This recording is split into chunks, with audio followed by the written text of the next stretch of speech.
ನಾಳೆ big boss season 12 finale ಇದೆ. Big boss season 12ರ ವಿರುದ್ಧ ಈಗ ಕಿಡಿಕಾರ್ತಿದ್ದಾರೆ.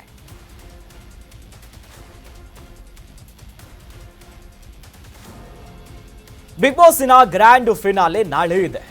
ಆದರೆ ಈಗ ಬಿಗ್ ಬಾಸ್ ಸೀಸನ್ 12 ಈ ಕಾರ್ಯಕ್ರಮದ ವಿರುದ್ಧವೇ ಆಕ್ರೋಶಗಳನ್ನ ಹೊರಗಾಕಲಿದೆ. ಕರವೆಯ ಶಿವರಾಮೇಗೌಡರಿಂದ ಆಕ್ರೋಶವನ್ನ ವ್ಯಕ್ತಪಡಿಸುತ್ತಿದ್ದಾರೆ. ಬಿಗ್ ಬಾಸ್ ಸೀಸನ್ 12ರ ಸ್ಪರ್ಧಿ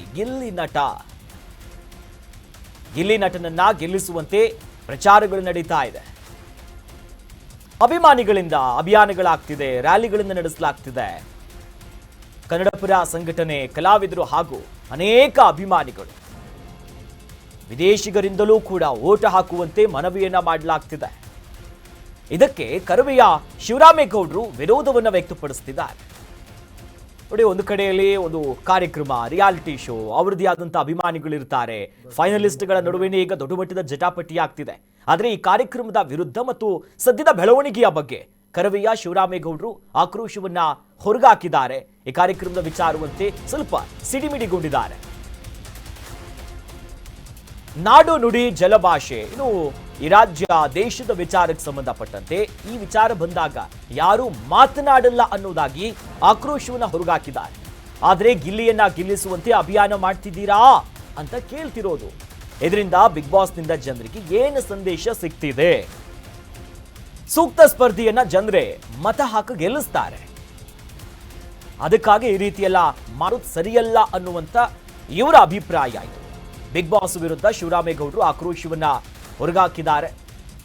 ನೋಡಿ, ಅವರವರ ವೈಯಕ್ತಿಕವಾದಂಥ ಅಭಿಯಾನ ಮಾಡ್ತಾರೆ, ರ್ಯಾಲಿ ಮಾಡ್ತಾರೆ. ಬಟ್ ಈ ನಡೆಯ ಬಗ್ಗೆ ಕರವೆಯ ಶಿವರಾಮೇಗೌಡರು ಆಕ್ರೋಶವನ್ನ ಹೊರಗಾಕಿ ಆ ಬಗ್ಗೆ ಮಾತನಾಡಿದ್ದಾರೆ. ವ್ಯಂಗ್ಯಾತ್ಮಕವಾದ, ಅದು ಯೋಗ್ಯವಾದಂಥ ಕಾರ್ಯಕ್ರಮ, ಜನಪರವಾದಂಥ ಕಾರ್ಯಕ್ರಮ, ಸುಸಂಸ್ಕೃತ ಸಜ್ಜನರ ಅದರಿಂದ ರೂಪಿತವಾದಂಥ ಒಂದು ಕಾರ್ಯಕ್ರಮ. ಸಮಾಜಕ್ಕೆ ಏನೋ ಕೊಡುಗೆ ಇದೆ ಅನ್ನೋದಾದರೆ ಬೆಂಬಲಿಸಿ. ಏನಾಗಿದೆ ಅಲ್ಲಿ? ಸಮಾಜಕ್ಕೆ ಯಾವುದೂ ಬೇಡವಾದ ವಿಷಯ ಹೋಗ್ತಾರೆ. ಒಳಗಡೆ ಲಲನೆಗಳು ಮಾಡಿಕೊಂಡು ಒಬ್ರಿಗೊಬ್ಬರು ಪ್ರೀತಿಸ್ಕೊಂಡು ಈಚೆ ಬಂದು ಮದುವೆ ಆದಮೇಲೆ ಕಿತ್ತೋಗೋವಂಥ ವಿಷಯಗಳು ಬಿಗ್ ಬಾಸಿಂದ ಬಂದಿದೆ.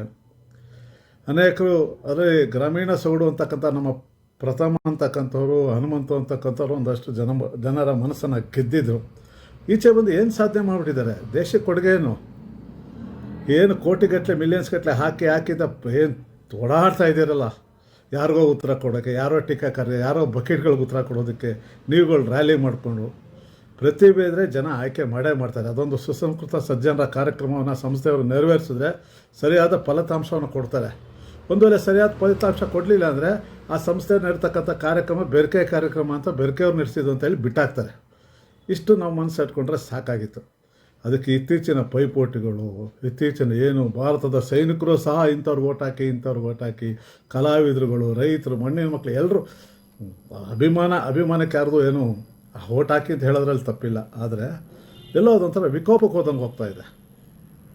ಸ್ಪರ್ಧಿಗಳು ಅವ್ರಿಗೀಚೆ ಏನು ನಡೀತದೆ ಅನ್ನೋದೇ ಗೊತ್ತಿರಲ್ಲ. ಈ ಟೀಕೆಗಳು ಅವ್ರ ಕುಟುಂಬದವ್ರು ನೋಡ್ತಿರ್ತಾರೆ, ಅವ್ರ ತಂದೆ ತಾಯಿ ನೋಡ್ತಿರ್ತಾರೆ.